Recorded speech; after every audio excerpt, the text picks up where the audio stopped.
ঢাকার দ্রুত বর্ধনশীল জনপদগুলোর মধ্যে অন্যতম একটি এলাকা হচ্ছে বাড্ডা। আজ এখানে উঁচু দালান, ব্যস্ত সড়ক, বাণিজ্য আর বসতির বিস্তার। কিন্তু এই জনপদের নাম বাড্ডা কোথা থেকে এলো? নামের ভেতরেই লুকিয়ে আছে এক টুকরো অতীত। এক সময় বর্তমান বাড্ডা ছিল জলাভূমি, খাল বিল আর নদী সংলগ্ন নিম্নভূমি। এই অঞ্চলটি ঐতিহাসিকভাবেই পূর্ব বাংলার গ্রামীণ জনপদের অংশ ছিল, যা পরবর্তীতে নগরায়নের আওতায় আসে।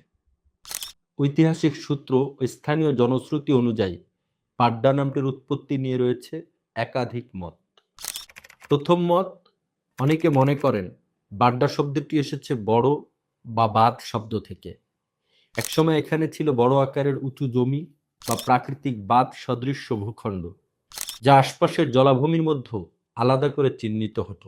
বর্দা বা বাদদা শব্দের রূপান্তরেই বাড্ডা নামের উৎপত্তি, এমন ধারণাও প্রচলিত রয়েছে। দ্বিতীয় মতটি হচ্ছে, কিছু গবেষক মনে করেন মুঘল আমলে জমির খতিয়ান বা মৌজার নামের থেকেই বাড্ডা শব্দের প্রচলন। তখনকার প্রশাসনিক নথিতে উচ্চারণগত পরিবর্তনের মাধ্যমে নামটি স্থায়ী হয়ে যায়। তৃতীয় মত, স্থানীয়দের মধ্যে আরও একটি জনশ্রুতি আছে। এখানে একসময় বড় বাজার বা সমাবেশের স্থল ছিল, যা বড় আড্ডা নামে পরিচিত। কালের প্রবাহে বড় আড্ডা সংকুচিত হয়ে পাড্ডা হয়ে যায়।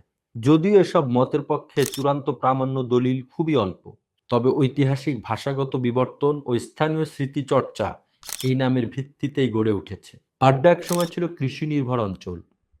ধান ক্ষেত, খাল আর গ্রামীণ বসতি ছিল এর প্রধান বৈশিষ্ট্য।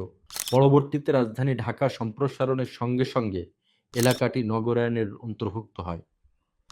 বিশেষ করে ১৯৮০-৯০ দশকের পর পূর্ব ঢাকার উন্নয়ন পরিকল্পনা ও সড়ক সংযোগ বৃদ্ধির ফলে বাড্ডা দ্রুত আবাসিক ও বাণিজ্যিক কেন্দ্রে পরিণত হয়। আজকের বাড্ডা মধ্যবিত্ত, নিম্নবিত্ত ও উচ্চবিত্ত মানুষের সহাবস্থানের এক জটিল নগরচিত্র। এখন বাড্ডা শুধু একটি নাম নয়, এটি ঢাকার পূর্বাঞ্চলের একটি গুরুত্বপূর্ণ জনপদ। এখানে রয়েছে শিক্ষা প্রতিষ্ঠান, মসজিদ, বাজার, ব্যবসা কেন্দ্র এবং লাখো মানুষের প্রতিদিনের জীবন সংগ্রাম। কিন্তু আধুনিকতার ভিড়ে নামের ভেতর সেই ইতিহাস যেন ধীরে ধীরে ফিকে হয়ে যাচ্ছে। একটি এলাকার নাম কখনো শুধু শব্দ নয়, তার সময়ের দলিল, মানুষের স্মৃতি এবং ভূখণ্ডের পরিচয়। বাড্ডা হয়তো বড় কোনো বাঁধের স্মৃতি, হয়তো কোনো প্রাচীন মৌজার নাম, অথবা মানুষের মিলনস্থলের চিহ্ন থেকেই এসেছে।